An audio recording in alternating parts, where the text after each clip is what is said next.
In my mid-30s, approximately a decade ago, I was employed as security personnel at a cemetery situated in a less than desirable part of the city. Given the location, having a presence on site 24/7 was deemed necessary. Despite that, we still had individuals attempting to trespass, defacing gravestones with graffiti, and even attempting to unearth graves.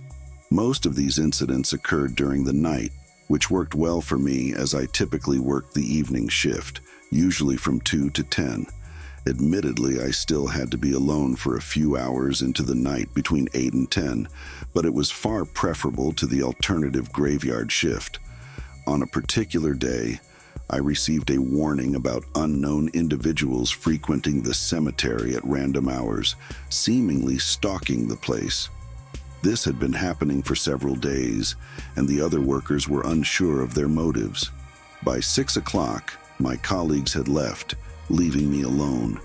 This part of my shift was always my favorite, as I didn't have to constantly appear busy.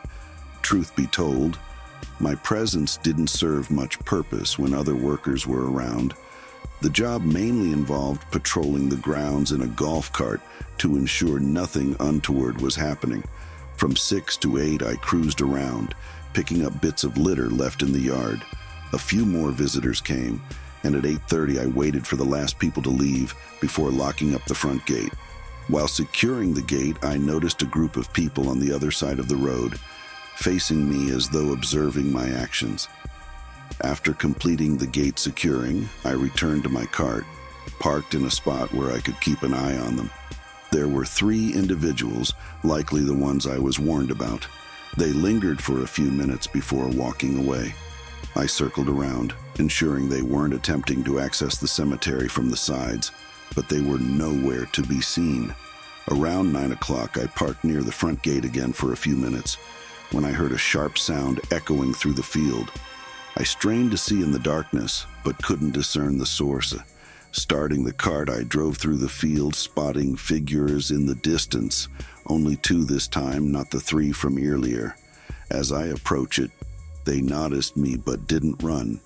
I stopped the cart about 15 feet away and got out, instructing them that the place closed at 8:30 and they had to leave. One of them held a shovel, and I noticed a clear spot where they'd been digging beside them. Suddenly, a voice behind me exclaimed, "Yo!" The 2 started running, and the one behind me fled in a different direction. I hopped back into the cart to chase one of them, but immediately sensed something was amiss. It was shaking and wobbling. Upon inspection, I discovered the 2 left tires had been slashed. In a panic, I called the police and rushed to the main building. Thankfully, the group didn't pursue me, but with slashed tires and the possibility of a knife involved, my fear escalated. By the time the police arrived, the group had vanished. However, we stumbled upon a partially dug hole and, nearby, a body bag along the fence. Unfortunately, the bag contained a body. In the following days, it emerged that the man in the bag was affiliated with a gang and likely killed in a shooting. Our speculation was that the group intended to discreetly dispose of the body, thinking that burying him in a cemetery would go unnoticed. While it wasn't the worst plan, the execution left much to be desired. None of the individuals in the group were ever found or identified.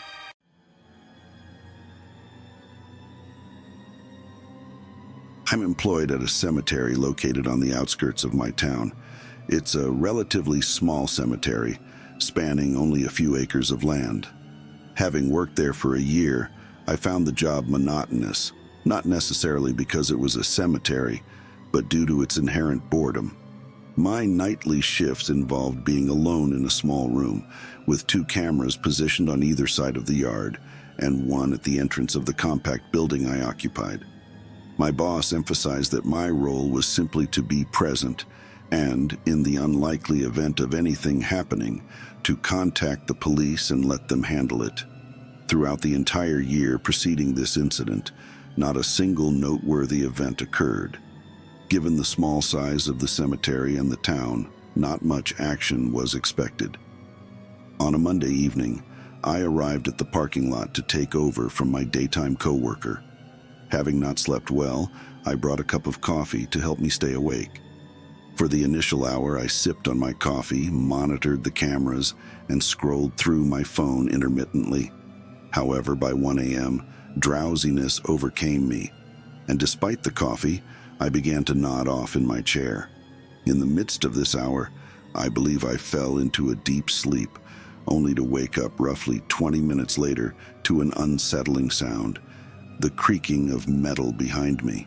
Swiveling around in my chair, I noticed the door to my building slightly ajar, swaying with the wind. Fear struck me and my heart pounded. I got up, opened the door further, and peered outside, but no one was in sight. Although it could have been a simple oversight in closing the door, an eerie feeling lingered.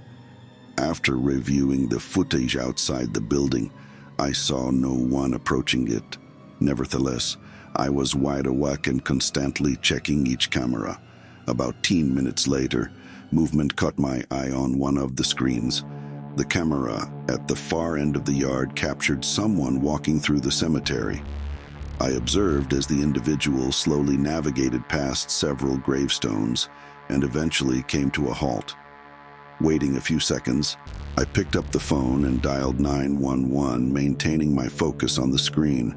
Speaking softly to the operator, I informed her about the trespasser.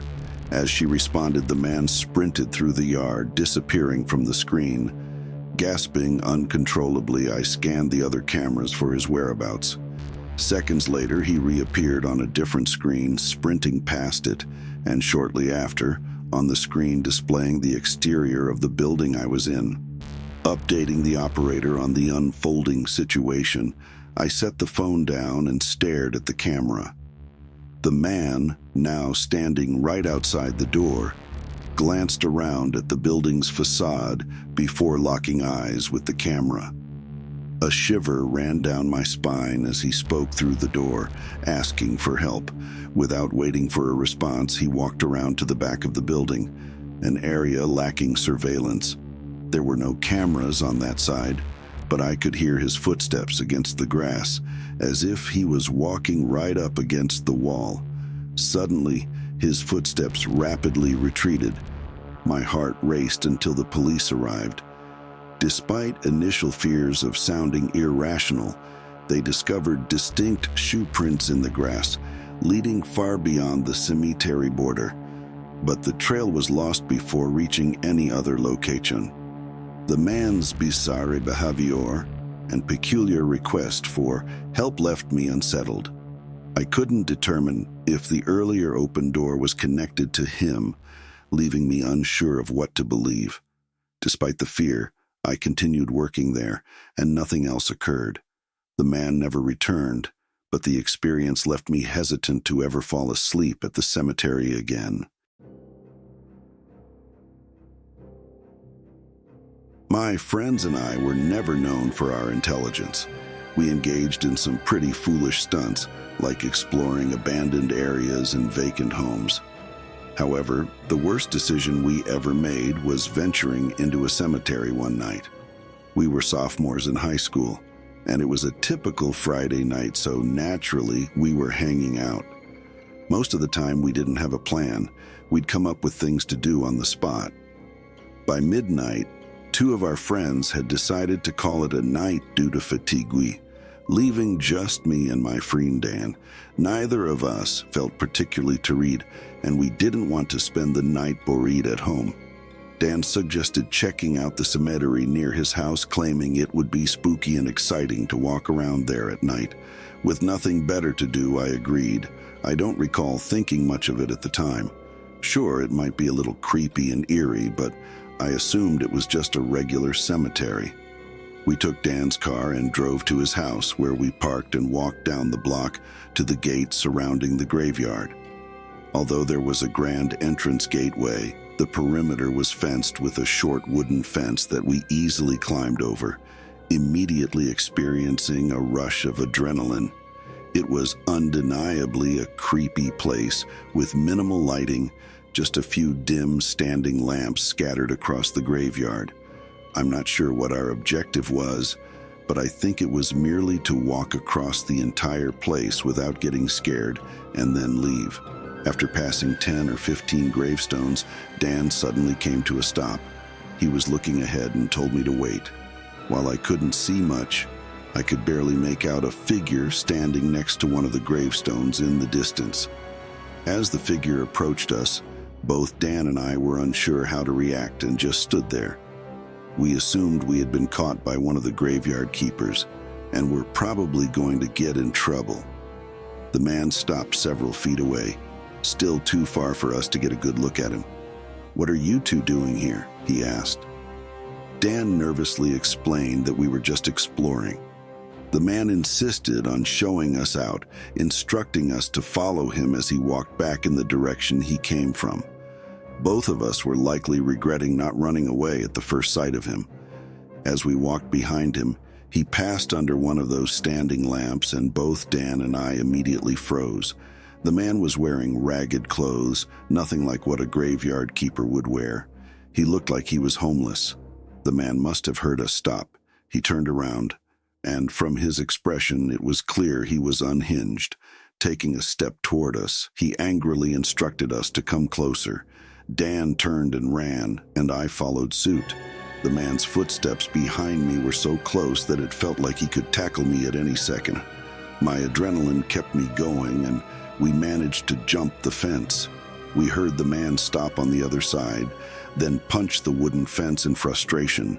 We immediately went home and told no one except our friends, because we were aware that what we did was illegal. Both of us believed that the man was a homeless person, probably attempting to rob us or potentially do something much worse. Fortunately, we never made the mistake of going back there again.